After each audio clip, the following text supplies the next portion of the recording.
All right, I'm going to show you guys how I use sidechain compression to have my kick drum and my bass track working in conjunction. So ultimately what I'm trying to accomplish is to have the bass track sound full and consistent throughout the entire track to limit fluctuations in the level of the bass track. And then also I want my kick drum to be very punchy and full.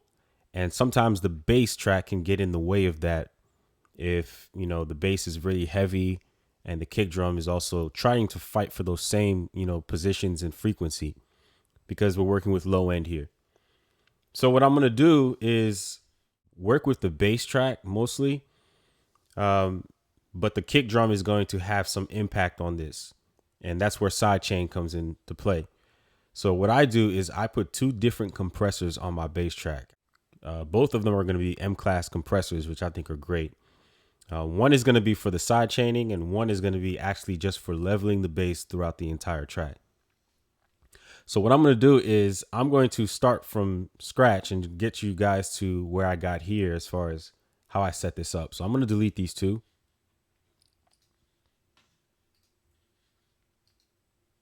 And I'm just going to play the hook part of this song from right about here. I want you to listen to the bass and the kick.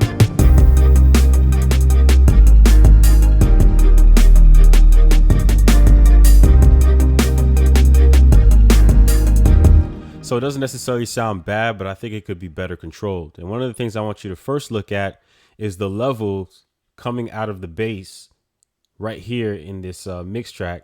And you can see how it fluctuates and it's not necessarily consistent.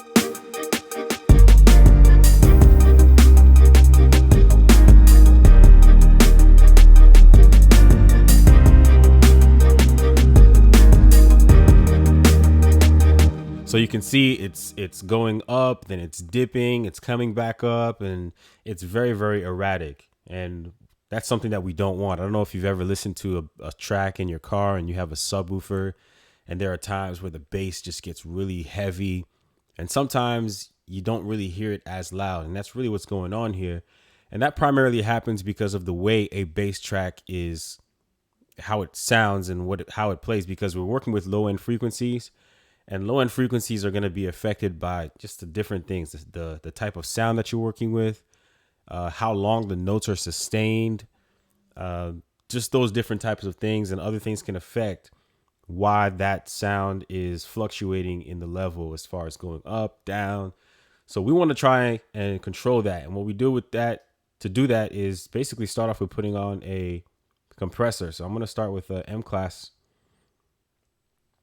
And this M-class compressor is just going to basically work on smoothing out that sound throughout. So I'm going to go back to the hook part.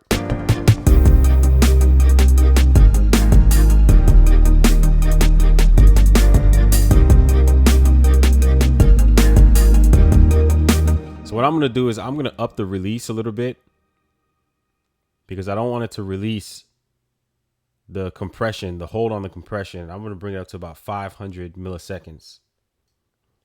And then I'm going to also bring the threshold down just a little bit to about -20, so it can do a little bit more work.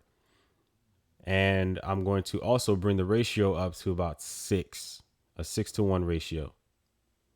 That's preferably where I like to have this setting. You may want to tweak around with your settings and see what's best for you in terms of what sound you're using and what sound you're going for in your track overall. But this is what I kind of work with. So I'm just going to play it again.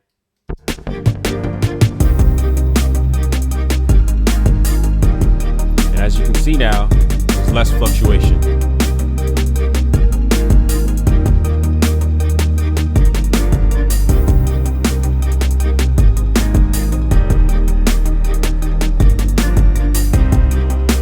So it's a lot less erratic. I don't try to choke the bass too much where it doesn't have enough movement, because I still want it to sound, somewhat natural.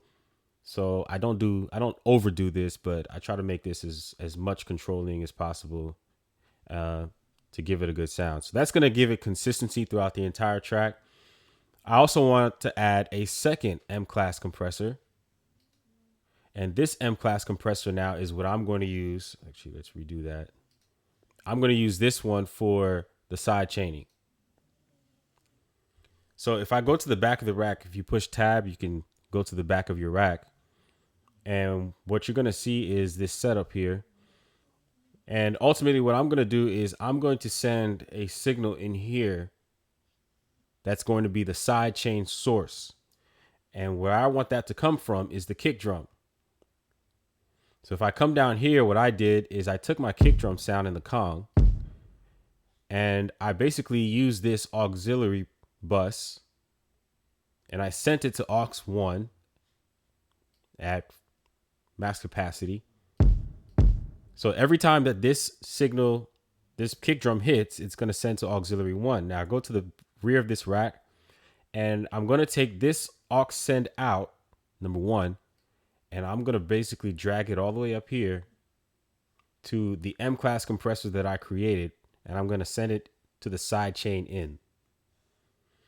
Now you can do left and right if you want, but having left is good enough, but I'll go ahead and do the right as well. So now when I push play, you're going to see how this compressor is going to compress every time that kick hits.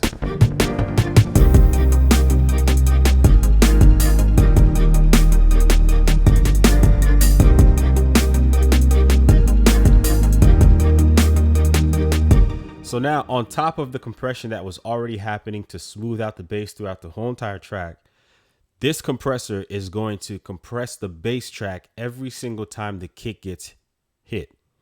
And it's going to do it for a brief second. And what I also want to do here is I'm going to bring this release down because I want it to release quickly. I don't want it to hold on to that bass too long. I just want it to just give it a quick punch down, holds down the bass track for a second. The kick drum punches through, and then it releases the bass track to go back to where it was. And this is pretty much how I achieved the controlling of the bass track with side chaining, with compression, to make it smooth throughout, that the kick drum remains punchy, and we also have a very consistent, solid sounding bass. So that's what works for me. You try it out. Let me know in the comments if you guys run into any issues, if you have any questions, comments. I'd love to help out.